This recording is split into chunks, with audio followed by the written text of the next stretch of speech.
L'habitude est une seconde nature, dit-on.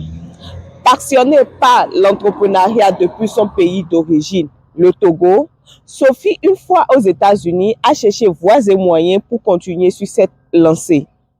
Aujourd'hui, Parlons de la diaspora va à la découverte de Sophie pour savoir quelles sont les difficultés qu'elle rencontre dans l'entrepreneuriat ici aux États-Unis et comment elle a fait pour avoir sa propre marque de vêtements ici aux États-Unis. Tout ceci après le générique. Restez connectés.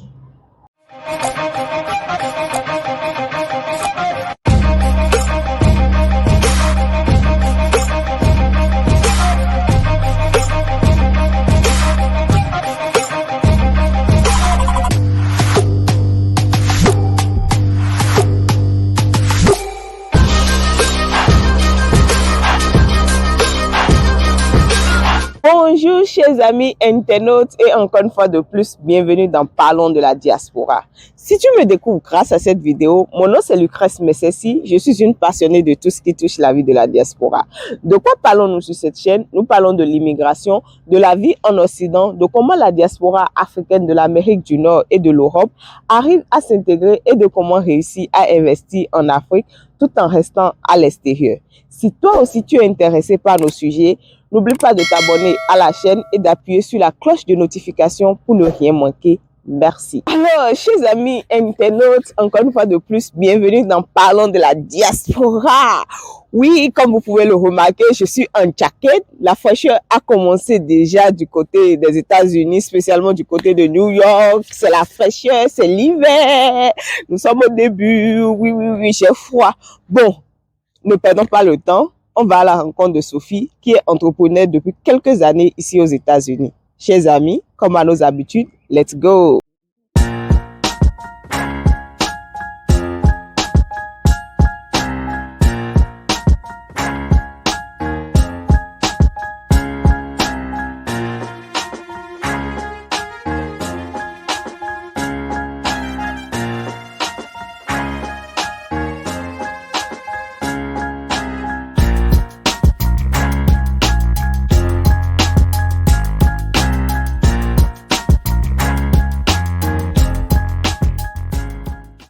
Comme je vous le disais tantôt, aujourd'hui nous allons passer un moment avec Sophie. Sophie qui est entrepreneur ici aux États-Unis depuis quelques années. Alors Sophie, s'il te plaît, présente-toi à nos amis internautes. Merci Lucrèce. Je me nomme Sophie, Madame Nousougan. Je suis mariée et mère de 3 enfants. Je suis entrepreneur. Ok. Alors, dites-nous, Sophie, tu es aux États-Unis depuis combien d'années? Je suis ici il y a 17 ans. Wow! Yeah. Il y a longtemps, hein? Un peu. Alors, pourquoi tu as décidé de quitter ton pays d'origine, qui est le Togo, pour venir t'installer ici aux États-Unis? En fait, moi, je n'ai pas juste quitté le Togo pour les États-Unis.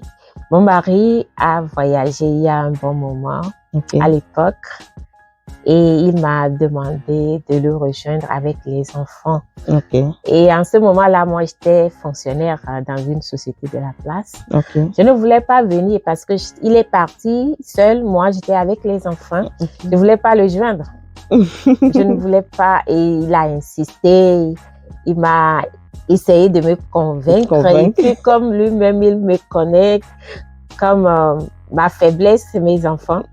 Il a insisté. Non, Sophie, il faut que tu viennes, c'est pour l'avenir de nos enfants. L'éducation sera très bien, leur école et consort. Comme il a parlé des enfants, je n'ai même pas cherché de midi à 14 heures. J'ai répondu oui. Et c'est en ce moment que, en ce temps-là, oui, on l'avait rejoint. Toute la famille, mes 3 enfants et moi, on était ici. Alors, Sophie, dis-nous, tu viens de nous dire que avant de venir rejoindre ton mari avec les enfants, tu étais fonctionnaire dans ton pays. Tu travaillais dans quoi? Dans quel domaine? Quelle activité tu exerçais dans ton pays avant de venir ici aux États-Unis? Merci pour la question. J'étais secrétaire de direction. Ok. J'ai fait l'informatique. C'est tout.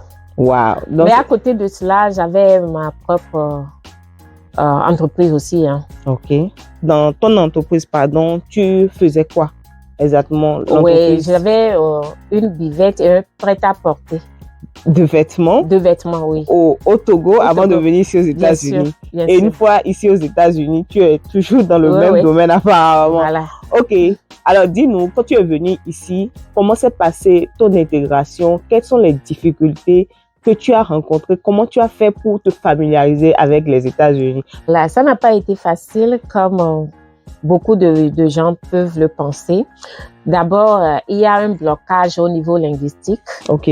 Bien sûr, j'ai fait l'anglais. J'ai appris l'anglais à l'école. Comme tout le monde d'ailleurs. Comme tout le monde. Mais l'anglais que nous parlons au pays, c'était l'anglais britannique. Ok. Parce que nous avons été colonisés par les Britanniques. Les Britanniques. Donc, on dit British English. C'est voilà vraiment l'anglais britannique. Arrivé aux États-Unis, je n'avais aucune idée. Je ne pensais, pour moi à l'époque, l'anglais c'est l'anglais. L'anglais c'est l'anglais. Mais quand je suis arrivée, je ne comprenais rien du tout. Rien du tout.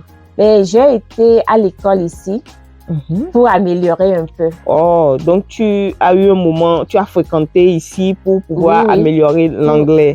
Pour améliorer un peu. Mais c'est toujours le statu quo, hein, parce que ça n'a pas été facile du tout. C'est une barrière linguistique, on peut dire. Vraiment un blocage. C'était vraiment un blocage. Oui.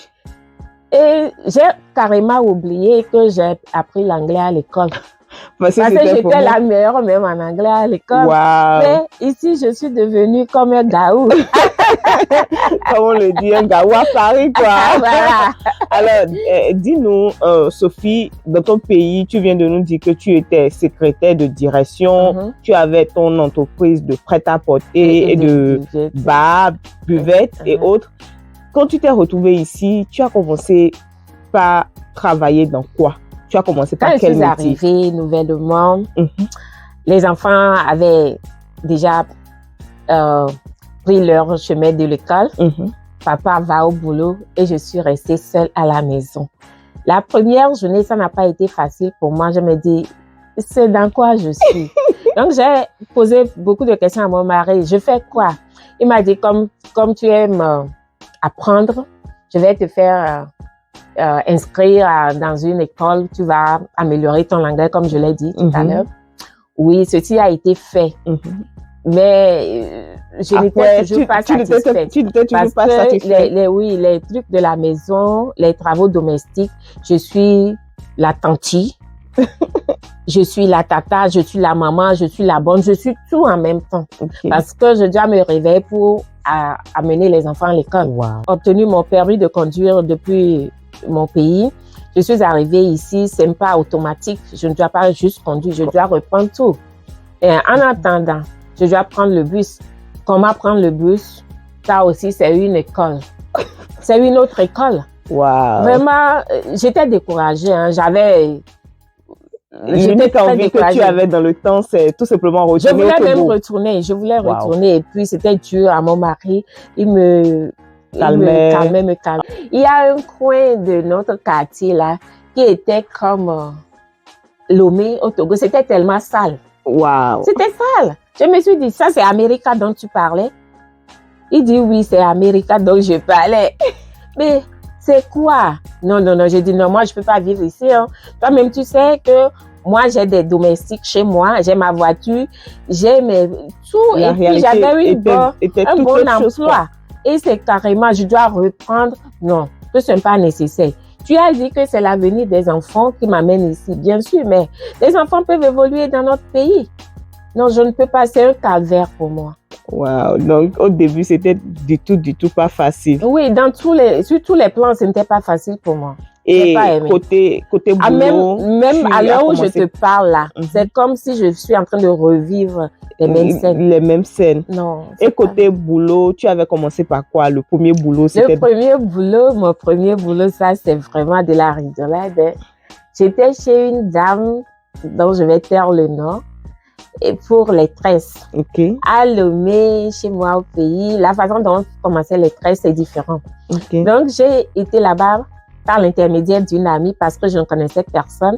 Quand je dis une amie, il y a quelqu'un qui m'a rencontré. On s'est croisés. Quand j'amenais un jour les enfants à l'école, vous avez parlé la même langue. Voilà. Parce que la dame là, elle est haïtienne, elle parlait français. Je me suis dit, j'ai trouvé mon Dieu. Parce qu'avec elle, au moins, je peux causer. Elle ne parlait pas. Elle était ici, ça fait plus de 30 ans. Mais elle ne parlait pas bien anglais comme moi à l'époque. Donc, vous vous suiviez quoi? On se suivait. C'est elle qui m'a amené chez une coiffeuse. Elle m'a dit que ça, c'est ce que tu vas faire parce que la dame, elle est africaine comme toi et sénégalaise de surcroît. Je dis, OK, je vais aller. On est allé là-bas. Le premier jour, elle m'a juste montré l'endroit. Elle n'est pas revenue avec moi. J'étais là-bas, je me suis présentée à la dame et puis elle dit, tu peux faire quoi? J'ai dit, voilà ce que je fais. Elle m'a mise à l'épreuve, je l'ai fait. Elle dit, non, tu ne connais rien. La dame dont je parle, elle doit être une de mes domestiques quand j'étais au pays. Mais la façon dont elle m'a répondu, elle me parlait vraiment d'une façon très insolente. Je n'ai pas aimé. Je n'ai pas du tout aimé. Mais je me suis dit, je vais rester une semaine pour voir ce qui va se passer.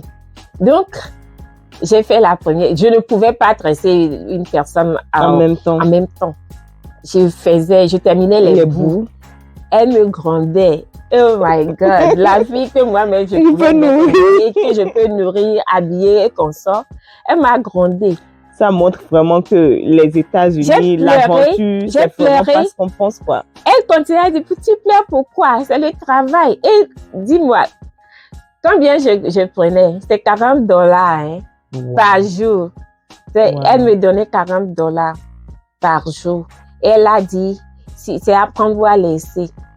Un jour, elle m'a vraiment très mal parlé. Elle m'a mal parlé devant une cliente. Donc, quand je partais, je pleurais. Je coulais seulement les larmes jusqu'à arriver à la maison. J'ai dit à mon mari, tu m'as mis dans quoi? Je ne peux pas. Donc, ça fait combien de jours j'ai fait chez la dame là? À peine une semaine? À peine une semaine. Et je ne suis plus repartie jusqu'à ce jour. Waouh! Scénario de dressage et consort.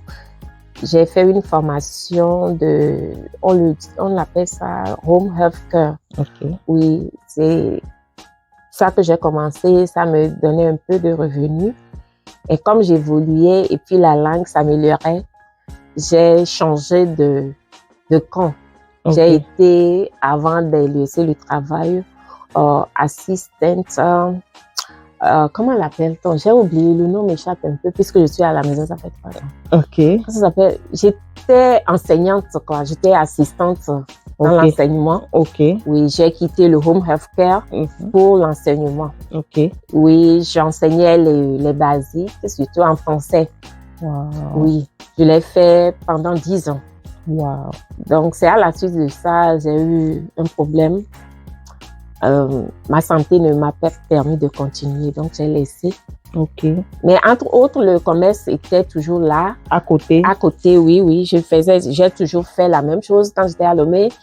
Le travail et le commerce, je l'ai toujours fait ici. Donc, malgré que tu travaillais, tu essayais d'acheter des choses et tu revendais? Voilà. Ok. Oui.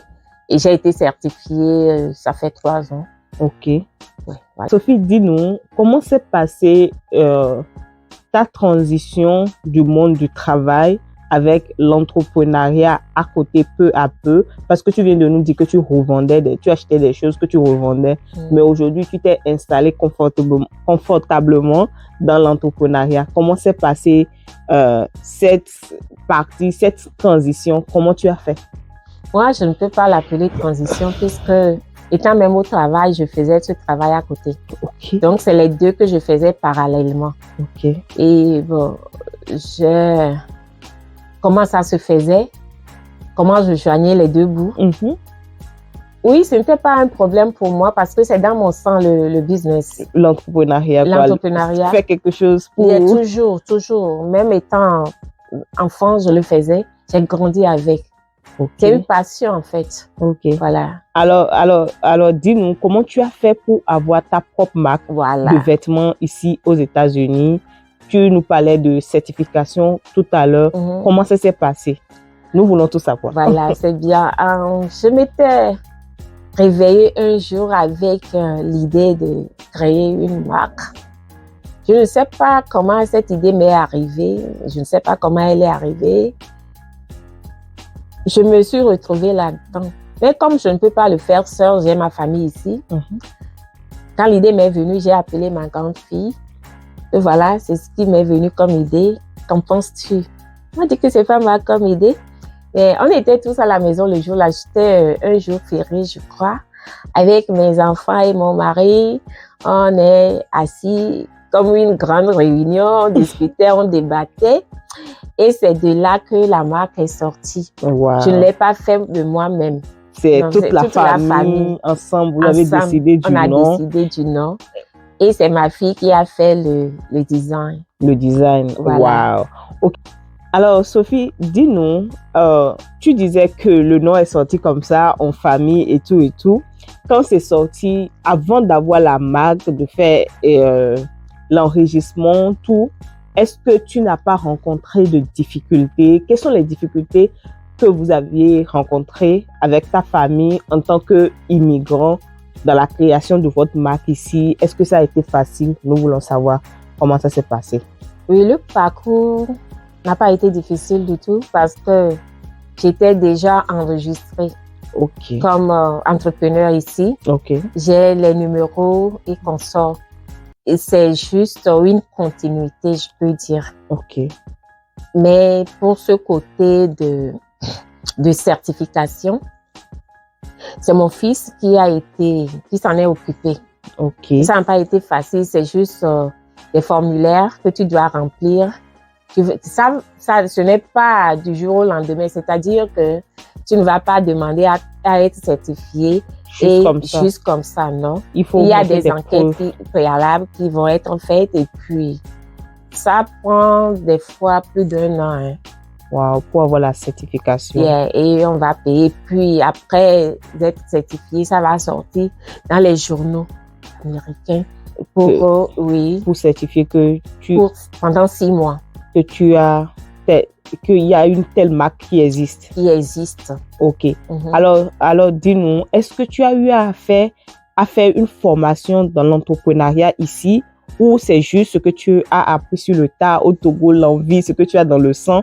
C'est ça qui a conduit toi et ta famille à avoir cette certification, à avoir votre entreprise, ou bien quelqu'un a fait une formation dans l'entrepreneuriat? Non, pour l'entrepreneuriat, je ne pense pas qu'il y ait une formation pour ça. Mais pour ouvrir un business ici aux États-Unis, il y a les pas à suivre.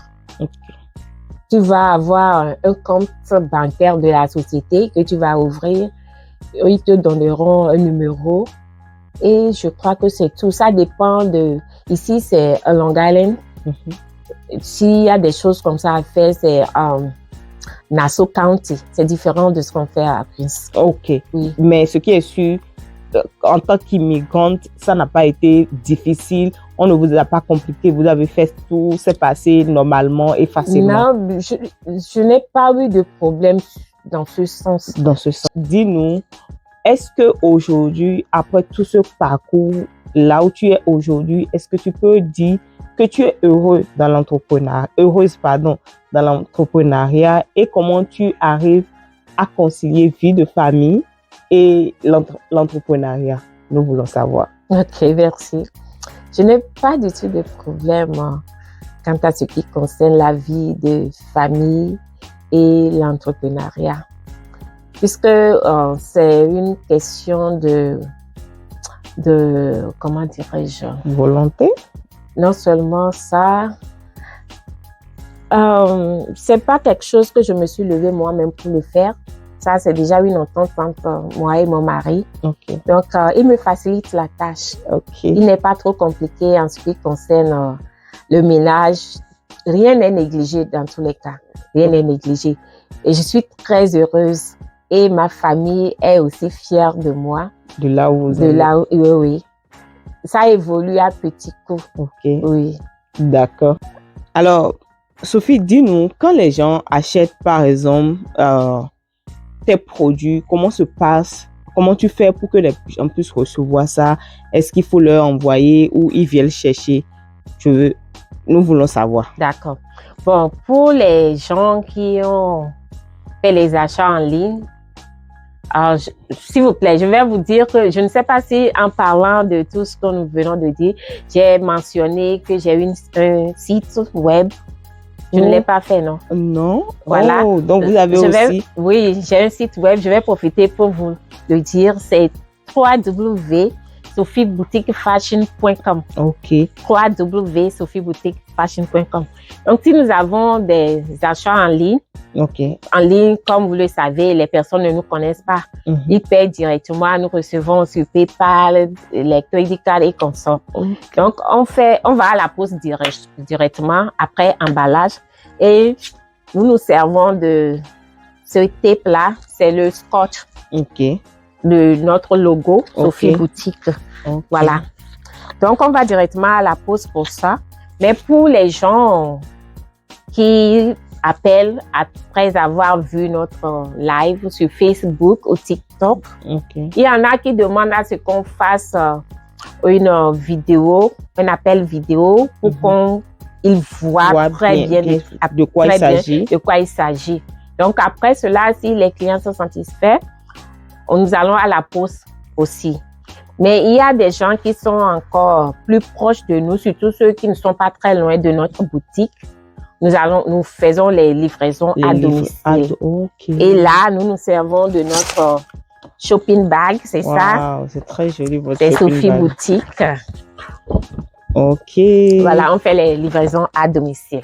Wow. Et c'est seulement ici aux États-Unis. Est-ce que ceux qui sont aussi en Afrique peuvent acheter au niveau de Sophie Boutique ou bien comment ça se passe? Oui, nous avons une boutique à Lomé qui s'appelle Beauty World Sophie Boutique, le Zas Home, c'est-à-dire la maison mère de la marque le Zas.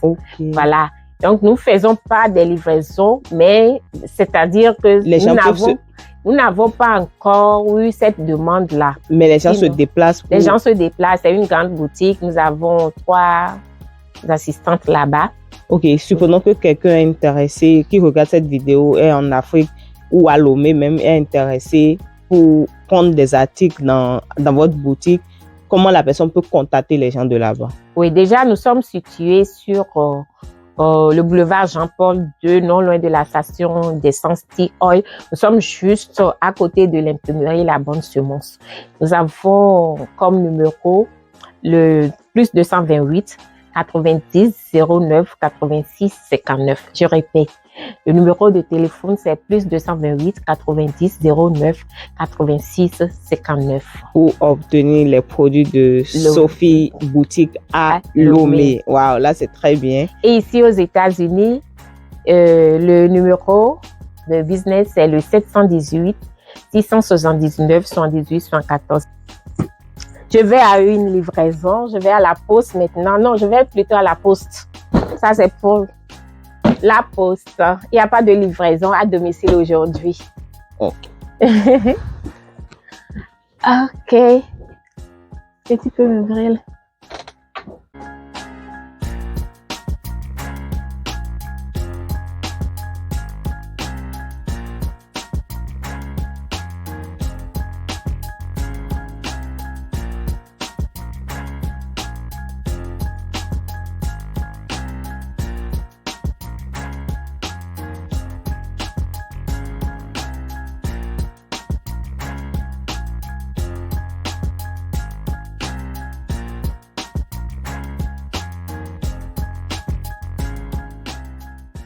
Dis-nous, par exemple, quelqu'un en Afrique suit cette vidéo et aimerait tenter l'aventure.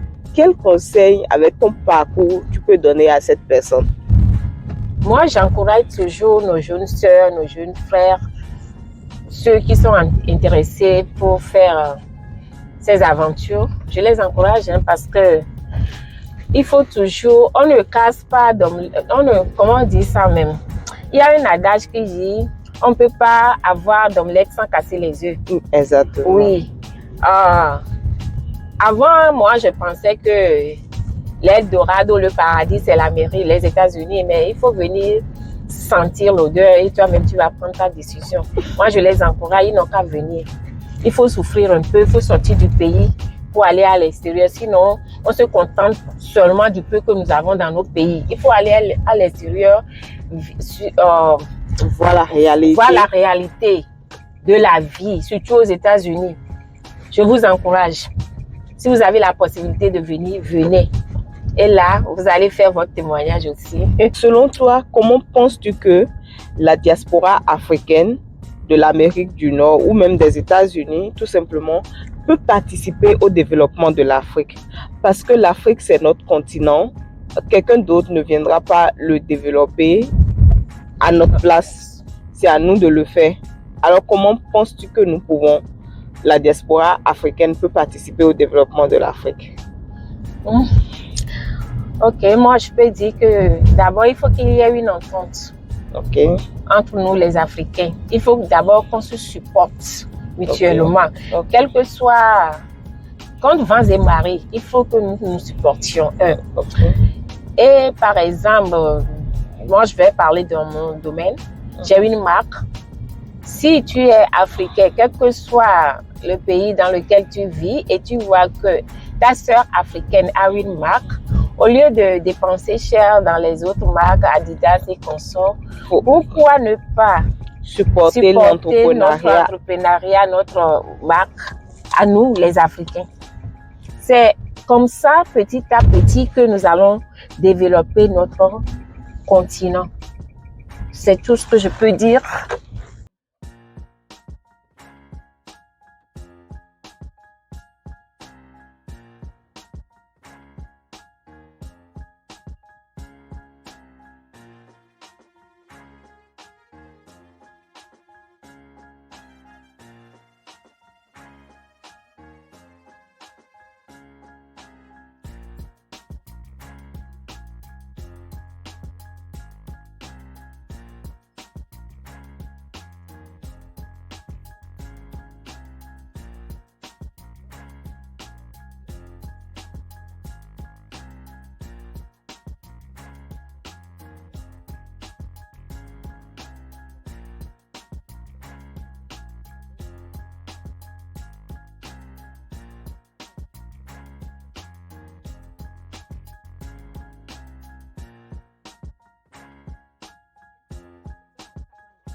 Alors, chers amis internautes, nous sommes à la fin de notre moment avec Sophie. Avec Sophie, nous avons vu les difficultés qu'elle a rencontrées quand elle est venue ici aux États-Unis. Comment s'est passée son intégration? Elle a sa propre marque de vêtements ici aux États-Unis.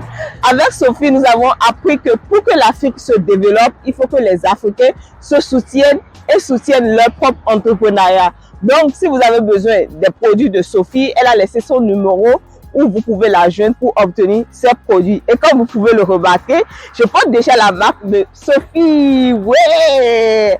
Alors, chers amis internautes, en attendant de vous retrouver pour une autre nouvelle vidéo, je vous envoie beaucoup d'amour chez vous. N'oubliez surtout pas de partager et de vous abonner à la chaîne. Bye bye!